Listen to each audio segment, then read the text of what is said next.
Hello students, आप सभी का स्वागत है। जैसा कि आप जानते हैं पिछले वीडियो में आपको पदार्थों के पृथक्करण के बारे में जानकारी दिया था। आज की क्लास में आपको पदार्थों का सिद्धांत पृथक्करण के सिद्धांत पढ़ेंगे।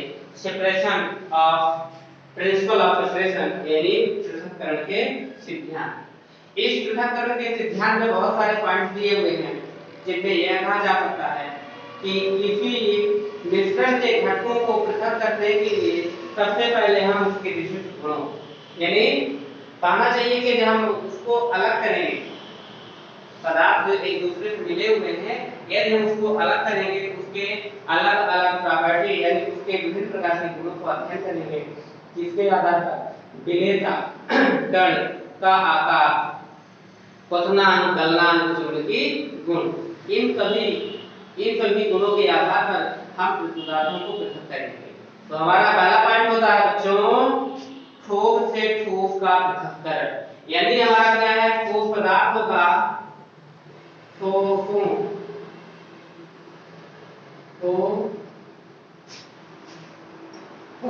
से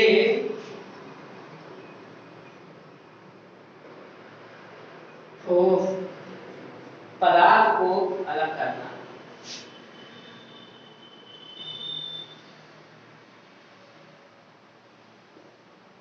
इसमें लिखा है हमारा सॉलिड पदार्थ है, एक दोनों सॉलिड हो गए तो उनको हम कैसे अलग करेंगे, किस प्रकार के, उसके लिए आपको क्या यूज करना पड़ेगा। अच्छा, इसको हम बोलते हैं separation of solid from solid, यानी सॉलिड से ही सॉलिड को पृथक करना है। अब आपके पास बहुत सारे ऐसे एग्जांपल होंगे कि ठोस पदार्थ ऐसा कौन सा है जो दोनों ठोस हैं और दोनों को अलग करना है। तो हमारा पहला पॉइंट होता है ओसाई, विनोविंग।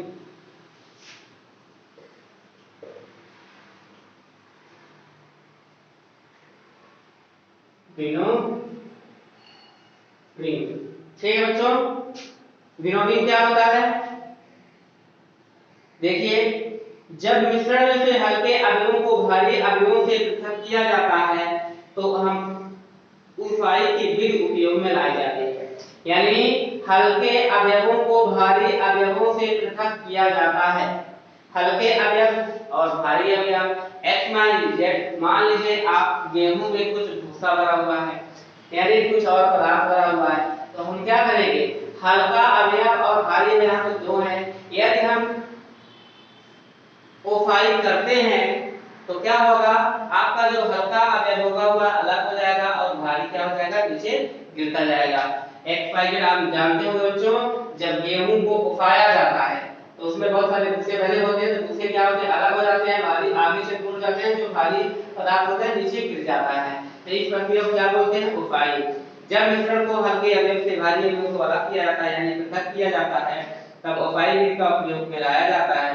इस विधि में हल्के अवयव बाल के झोंकों द्वारा उड़ जाते हैं जबकि भारी अवयव अलग से ढेर बना लेते हैं। भारी अवयव क्या होगा, यहाँ से जब इसको गिराते हैं तो हमारा जो भारी अवयव होगा ये क्या है, भारी पदार्थ होगा, यहाँ गिर जाएगा, और जो हल्के पदार्थ होते हैं जो भूसा हो गया, चारा, खरपतवार, ये क्या होगा, ये सीधे बाहर जाकर गिर जाएंगे। यहाँ पे आप मान लीजिए यहाँ पे गिरा रहे हैं तो भारी अवयव मेरा यहाँ पे गिर रहा है, जैसे गेहूं हो गया, चावल हो गया, और जो हल्के होंगे सीधे बाल के झरोकों से बाल के माध्यम से क्या होगा, बाहर चला जाएगा। इसको हम क्या बोलते हैं बच्चों, क्या बोलते हैं, ओसाई विनोविंग कहा जाता है। इस मिश्रण का उपयोग किसानों द्वारा अनाज के दानों से भूसे को अलग करने में किया जाता है। जब भूसे तथा अनाज के मिश्रण को ऊंचाई से छोड़ा जाता है तो भूसे के हल्के कण बाल के साथ उड़ करके दूर एकत्र हो जाते हैं, जबकि भारी अन्य कण पृथक होकर के ओसाई प्लेटफॉर्म के निकट एक ढेर बना लेते हैं। आप ओसाई विधि को आटा चक्की में भी क्या कर सकते हैं बच्चों, देख सकते हैं। ये हमारा था ओसाई, समझ में आ गया ना, क्योंकि जो दो प्रकार के कण होते हैं, एक भारी और एक छोटा होता है, हल्का होगा। हल्का अवयव क्या होता है, झरोकों के माध्यम से, यानी क्या होगा, हवा के माध्यम से क्या हो जाता है बच्चों, हवा के माध्यम से धीरे धीरे क्या होगा, बड़े कण क्या होंगे, नीचे गिर जाएंगे और छोटे कण आगे दूर चले जाते हैं। इस प्रक्रिया को क्या बोलते हैं? उपाई। पहले आपको लिखना होगा, लिख सकते हैं जब मिश्रण में से हल्के अवयवों को भारी अवयवों से पृथक किया जाता है। हल्के अवयवों को क्या किया जाता है? भारी अवयवों से पृथक किया जाता है। इस प्रक्रिया को क्या कहते हैं? ओसाई। दूसरा पॉइंट होता है हमारा बच्चों हस्तचयन। हस्तचयन को क्या बोलते हैं? Hand packing. हस्तचयन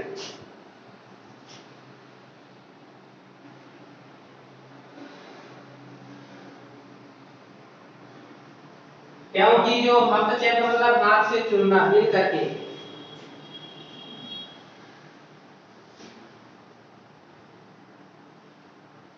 हैंड पैकिंग का मतलब क्या हुआ? हस्तचयन किया जाता है। जैसे आप देखे होंगे मतलब गेहूं में कुछ कंकड़ पत्थर मिले होते हैं, चावल में कंकड़ पत्थर आते हैं छोटे छोटे, तो उसको क्या किया जाता है? हाथ से ही बिना जाता है। देखिए क्या कहते हैं, हस्तचयन विधि का उपयोग मिश्रण के घटकों के विभिन्न आकार, रंग तथा आकृति के होते हैं। यह विधि तब उपयोग में लाई जाती है जब अनैच्छिक तत्वों की मात्रा बहुत कम हो। अनैच्छिक तत्व की मात्रा क्या हो बच्चों? बहुत कम होती है। अनैच्छिक तत्व का मतलब क्या हुआ? जो हमारे लिए उपयोग ना। हस्तचयन का उपयोग हमारे चारों ओर, हस्तचयन का उपयोग हमारे घरों में चावल तथा दाल के अनैच्छिक कंकड़ों तथा मिट्टी के कण आदि अशुद्धियों को दूर करने के लिए किया जाता है। इसके पहले मैं आपको बता चुका हूँ। एक छलनी भी आती है। क्या? छलनी मतलब चालने के लिए। कहने का मतलब ये होगा कि यहाँ पे अनैच्छिक पदार्थ का मतलब जो हमारे लिए उपयोग में ना हो, वह क्या किया जाता है? या तो फूकों के माध्यम से, या तो आप विनोइंग तो नहीं कर सकते यहाँ पे हस्तचयन होगा। और हस्तचयन मतलब होगा एक एक कण या चुन करके क्या किया जाता है बच्चों? अलग किया जाता है, छान लिया जाता है। तो इस प्रकार की प्रक्रिया को क्या बोलते हैं बच्चों? हस्तचयन या हैंड पेकिंग। तीसरा पॉइंट होता है बच्चों चालन।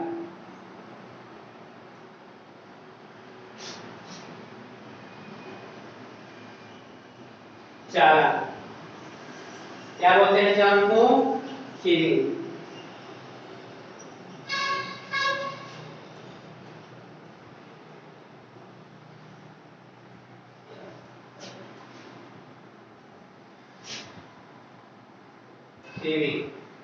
ये चाली क्या होता है? देखिए क्या होता है इसको पढ़ने के अंदर। जब यह विधि तब उपयोग में लाई जाती है जब मिश्रण के अवयव विभिन्न आकार के होते हैं। यह विधि तब उपयोग में लाई जाती है जब मिश्रण के अवयव विभिन्न कण के रूप में होते हैं। यानी छोटा भी कण हो सकता है, बड़ा भी कण हो सकता है। तो जब मिश्रण के अवयव विभिन्न आकार के होते हैं, इस विधि में हम चलनी का उपयोग करते हैं। मिश्रण के छोटे कण वाले अवयव चलनी के छिद्रों में से होकर गुजरते हैं, जबकि बड़े कण चलनी में ऊपर ही रह जाते हैं। दीवारों पर प्लास्टर करने के लिए हमें बारीक रेत की आवश्यकता होती है। दीवारों पर क्या किया जाता है? यदि प्लास्टर करना है बच्चों तो बारीक रेत की आवश्यकता होती है, क्योंकि उस रेत में उस सैंड में बड़े कण भी रहते हैं। उससे क्या किया जाता है बच्चों? चाला जाता है। चाल करके उसे अलग कर लेते हैं। बारीक रेत के लिए मिश्रण को तार की बनी जाली से गुजारा जाता है, जिससे बारीक रेत चलनी में से होकर निकल जाते हैं और बड़े आकार के पत्थर जो होते हैं चलनी में शेष रह जाते हैं। आप रसोई घर में भी देख सकते हैं। आप चपाती बनाते हैं तो आटा गूंथने के लिए, चपाती यानी रोटी बनाने के लिए आपको आटा बनाना है। तो आटे में भी क्या होता है? यानी उसमें भी थोड़ा बड़े कण जाते हैं और उसे क्या किया जाता है? चलनी के माध्यम से अलग करते हैं। चपाती बनाते समय आटा को भी चाला जाता है तो बड़े कण क्या होते हैं? ऊपर रह जाते हैं, छोटे कण क्या होते हैं बच्चों? नीचे रह जाते हैं। तो चलनी से उसे छानते हैं, जिससे चोकर ऊपर रह जाता है और आटा नीचे निकल जाता है। उसे क्या कहते हैं बच्चों? जो चलनी में रह जाता है उसे चोकर कहते हैं। चोकर ऊपर रह जाता है और नीचे आटा नीचे। तो इस प्रक्रिया को क्या बोलते हैं बच्चों? चालन। नेक्स्ट पॉइंट होता है चुंबकीय पृथक्करण, मैग्नेटिक सेपरेशन। तीसरा चौथा पॉइंट क्या होगा? चुंबकीय पृथक्करण।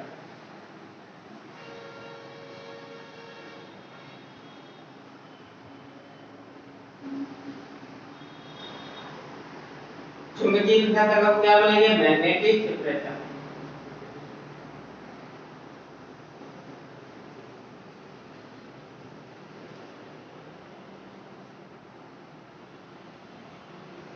मैग्नेटिक सेपरेशन का मतलब क्या हुआ? अब देखिए कुछ इसमें ऐसे पदार्थ होते हैं जो हम चुंबक की सहायता से क्या करते हैं बच्चों? अलग करते हैं। चुंबकीय पृथक्करण को क्या है? चुंबक की सहायता से पदार्थ को अलग किया जाता है।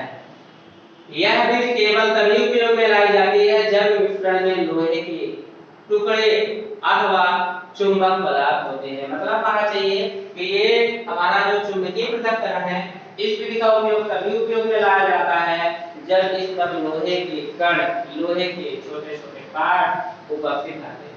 तो हम क्या करते हैं? चुंबक की सहायता से इसको अलग करते हैं।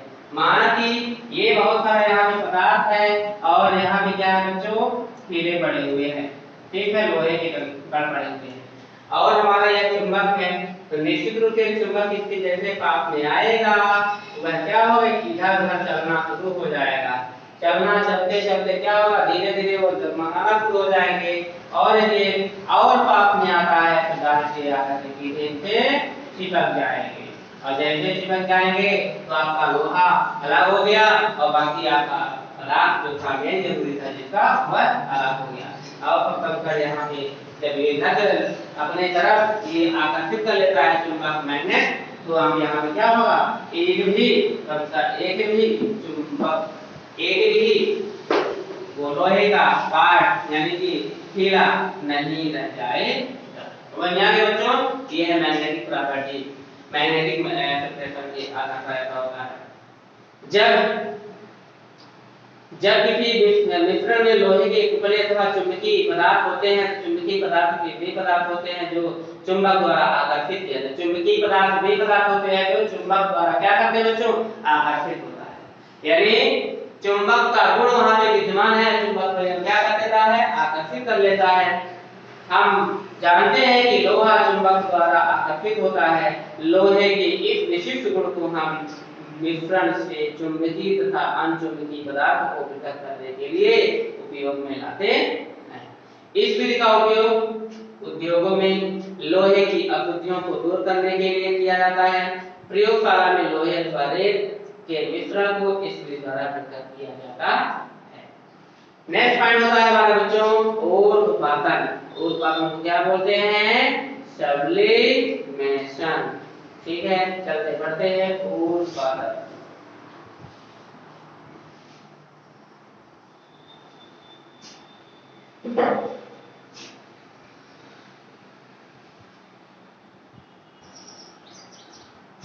ऊर्ध्वपातन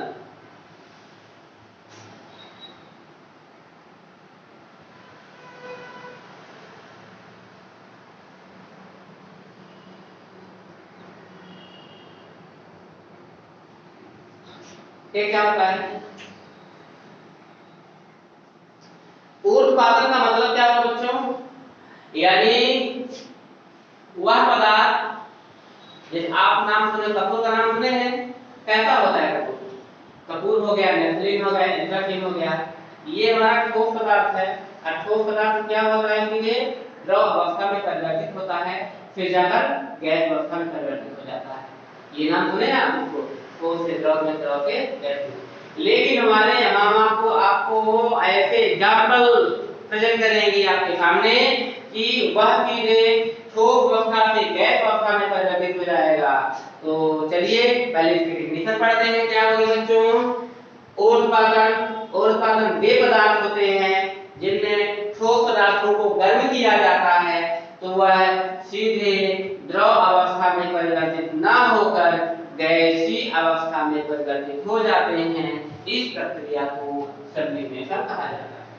यानी ठोस पदार्थ को गर्म करने पर वह द्रव अवस्था में परिवर्तित ना होकर सीधे कहां चला जाए?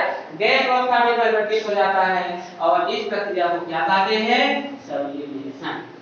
बहुत महत्वपूर्ण प्रक्रिया है बच्चों, इसको आप नोट कर लीजिएगा। ठोस पदार्थों को गर्म किया जाता है तो सीधे द्रव अवस्था में परिवर्तित ना होकर के वह किस अवस्था में परिवर्तित हो जाता है? गैस अवस्था में परिवर्तित हो जाता है और इस प्रक्रिया को क्या कहते हैं? ऊर्ध्वपातन या कपिलता। यह विधि मिश्रण से उन पदार्थों को पृथक करने के लिए उपयोग में लाई जाती है जो गर्म किए जाने पर सीधे वाष्प में परिवर्तित हो जाते हैं। पदार्थ की वाष्प अवस्था को ठंडा करके शुद्ध ठोस को प्राप्त कर लिया जाता है। नेफ्थेलीन, इसके अंदर क्या हो जाएगा बच्चों, जो हमारा वो पढ़ लिया है कितना पॉइंट जो था ऊर्ध्वपातन। ऊर्ध्वपातन में कौन सा एग्जाम्पल था, नेफ्थेलीन। नेफ्थेलीन, एंथ्रासीन। एंथ्रासीन के साथ साथ एक और कौन सा है, कपूर। ये सब क्या होते हैं, यदि इन पदार्थों को गर्म किया जाता है बच्चों तो ये क्या करते हैं, ये द्रव अवस्था में परिवर्तित ना होकर के सीधे गैस अवस्था में परिवर्तित हो जाते हैं और इस प्रक्रिया को ऊर्ध्वपातन कहा जाता है। नेफ्थेलीन की गोलियों का उपयोग ऊनी वस्त्रों, ऊनी कपड़ों ऊनी कपड़ों को कीटों से सुरक्षित रखने के लिए किया जाता है। यदि आप कुछ महीनों पश्चात देखेंगे तो आपको नेफ्थेलीन बाल दिखाई नहीं देंगे। यानी यदि उसके अंदर कपड़ों के अंदर इसको रख दिया गया है तो आपको वह नेफ्थेलीन की जो टेबलेट है, गोली है, वह क्या होगी बच्चों, दिखाई ही नहीं देती है। यदि उसके अंदर वो चली जाती है, पता चल जाता है कि यहाँ पे गैस फैली हुई है और यह द्रव अवस्था में नहीं है, कि गैसीय अवस्था में है, तो वहाँ पे बैक्टीरिया और ना ही कपड़े कीट खाएंगे, यदि सुरक्षित रहेंगे। ठीक है बच्चों, तो यानी कीटों को सुरक्षित रखने के लिए इसका उपयोग किया जाता है। द्रव से आघूर्णनशील ठोस का पृथक्करण। अभी क्या था बच्चों, ठोस से पढ़ चुके हैं। द्रव से आघूर्णनशील ठोस का पृथक्करण। आघूर्णनशील का मतलब क्या हुआ, जो घूमने योग्य नहीं होता है। चलिए पढ़ते हैं, द्रव से आघूर्णनशील ठोस का पृथक्करण। द्रव से आघूर्णनशील, द्रव से आघूर्णनशील ठोस का पृथक्करण।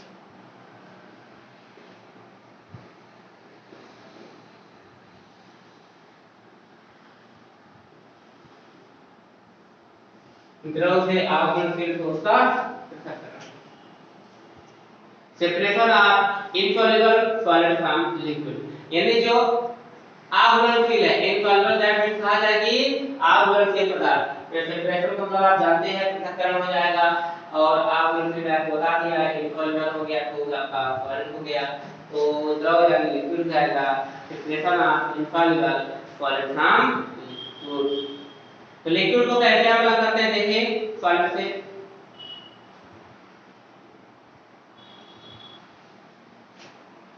लिक्विड से ठोस पदार्थ को कैसे अलग किया जाएगा, देखिए यह विधि विभिन्न घनत्वों की या यह विधि विभिन्न घनत्व की घटकों को पृथक करने के लिए उपयोग में लाया जाता है। वह ठोस जो आघूर्णनशील तथा भारी होता है को अवसादन तथा निस्तारण की प्रक्रिया द्वारा पृथक किया जाता है। कौन कौन सी प्रक्रिया बच्चों, अवसादन तथा निस्तारण की प्रक्रिया द्वारा इसे पृथक किया जाता है। तो अवसादन किसे कहते हैं, चलिए लिखते हैं अवसादन।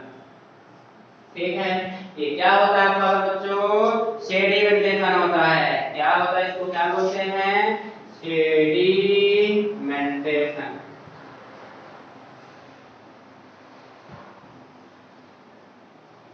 सेडिमेंटेशन आएगा। अवसादन की प्रक्रिया क्या होती है, मिश्रण में जल मिलाने पर भारी अवयवों के नीचे तली में बैठ जाने के प्रक्रम को अवसादन कहते हैं। मिश्रण में जल मिलाने पर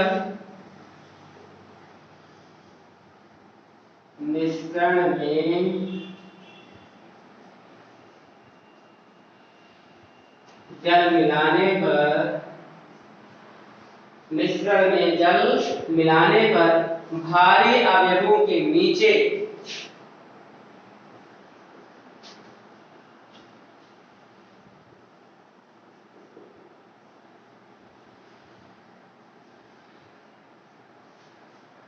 भारी अवयवों के नीचे, भारी अवयवों के नीचे तली में बैठ जाने,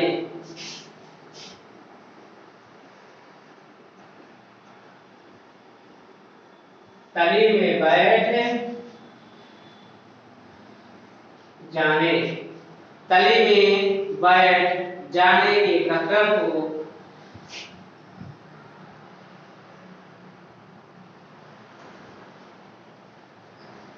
तली में बैठ जाने के प्रक्रम को अवसादन कहते हैं।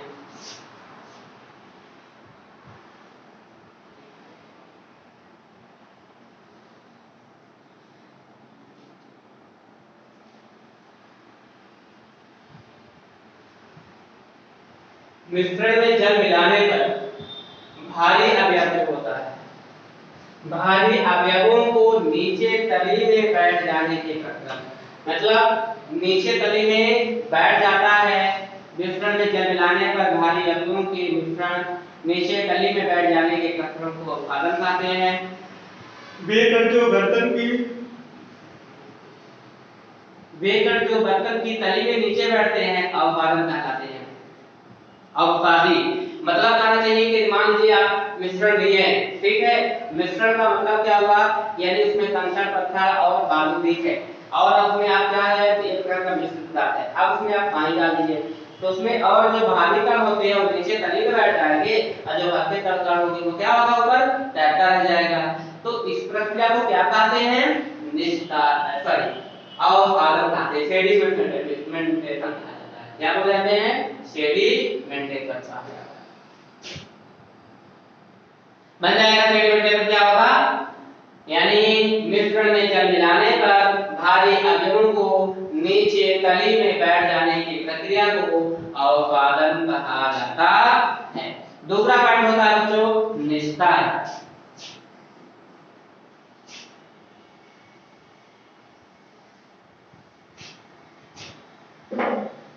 ये आपका पहला पॉइंट हो गया निस्तारण। ठीक, चलिए विस्तार करते हैं। डिकैंटेशन,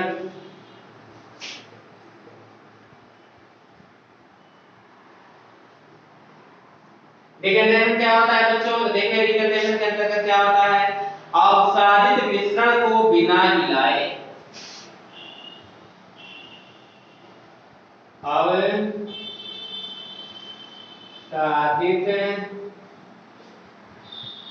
मिश्रण को बिना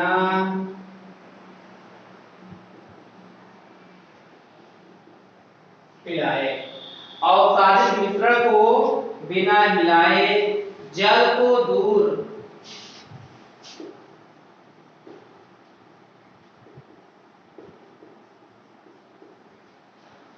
अवसादित मिश्रण को बिना हिलाए जल को दूसरे पात्र में, जल को दूसरे पात्र में क्या किया जाता है, डाला जाता है। दूसरे पात्र में उड़ेलने की क्रिया, दूसरे पात्र में डालने की क्रिया या दूसरे पात्र में पलटने की प्रक्रिया, दूसरे पात्र में डालने की क्रिया को निस्तारण, डिकैंटेशन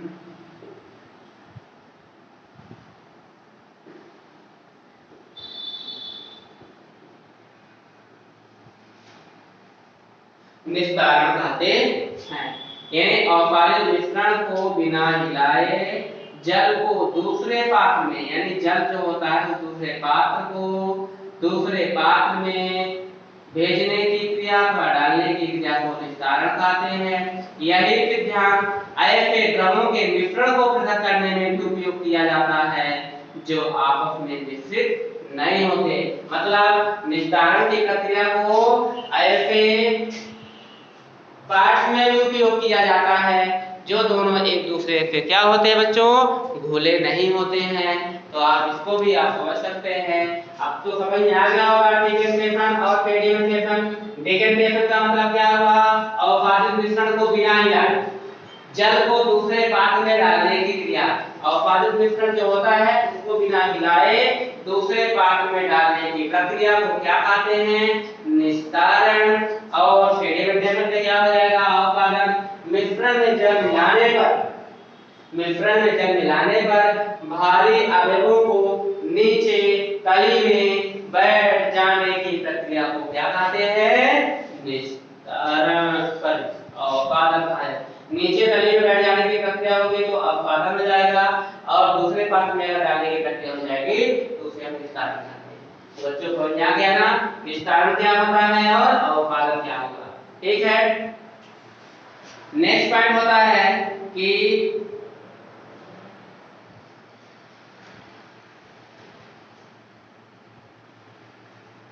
नेक्स्ट पॉइंट में आप क्या पढ़ेंगे, अवपादन तथा निस्तारण की सीमाएं। अवपादन तथा निस्तारण की सीमाएं, तो बच्चों हम इसको नेक्स्ट वीडियो में आपको देंगे। अवपादन तथा निस्तारण की सीमाओं के अंतर्गत क्या क्या पॉइंट होता है बच्चों, स्कंदन होता है और निस्यंदन। स्कंदन और निस्यंदन के बारे में हम क्या करेंगे, नेक्स्ट वीडियो में पढ़ेंगे बच्चों। क्या क्या है आपका, स्कंदन और निस्यंदन। ठीक है, तो पढ़ लीजिएगा अवपादन निस्तारण। अवपादन निस्तारण के बाद पहले आप क्या कर चुके बच्चों, पृथक्करण के सिद्धांत। पृथक्करण के सिद्धांत में 5 पॉइंट दिया गया है, ओसाई है, हस्तचयन है, चालन है, पृथक्करण, चुंबकीय पृथक्करण और ऊर्ध्वपातन। इसके बाद आपका अवपादन और निस्तारण के बारे में जानकारी दे चुका हूं बच्चों, तो आप इसको अच्छे से पढ़ लीजिएगा। और इसके बाद हम आपको क्या करेंगे बच्चों, प्रश्न उत्तर लिखाएंगे। ठीक है, ओके। क्या आपको कमेंट करना हो तो कर सकते हैं बच्चों। Thank you.